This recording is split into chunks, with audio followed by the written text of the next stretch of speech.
આજે તો ભાઈબંધ નું થઈ ગયું એક્સિડન્ટ ને ફાટી ગયું પાટલું. તો શું કે મારા કલેજા બધાને જય દ્વારકાધીશ, જય શ્રી રામ. આજે શનિવાર હતો, રજા હતી એટલે નીકળી ગયા નાઈ ધોઈ ગામમાં. પછી તો આવી ગયા ચા પાણી પીવા. તમને કોઈને લોકેશન ખબર હોય તો કોમેન્ટ કરો.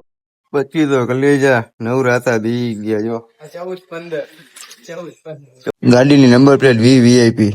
હવે તો કલેજા ફોટા પાડવા હતા ને ભાઈબંધ કે ક્યાં જવું તો આવ્યું લોકેશન યાદ ને પછી મેં રણજીત સાગરે જવાય ને ફોટા પાડવા હોય તો.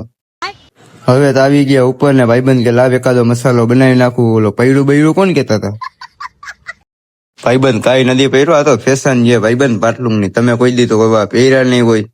અચ્છા. હા ભાઈ, અહીંયા શું કરવા આવ્યા છો તમે? હે હા ભાઈ, ફોન જોવા રણજીત સાગર ખાલી ફોન જોવા લેવા છે. ફૂલ બાપા દેખું આમાં ગરીબી નડે કોઈ દી ના નડે મારા કલેજા. આમ જોઈ લ્યો ખાલી. તો આજે ભાઈબંધે કીધું મને લઈ લ્યો બ્લોકમાં. હવે તો આવી ગયા ઠાકરે ચા પાણી પીવા. હવે તો અહીંયા થાય છે મિની બ્લોક પૂરો. તમને સારો લાગ્યો હોય તો લાઈક, ફોલો અને શેર કરતા ના ભૂલતા.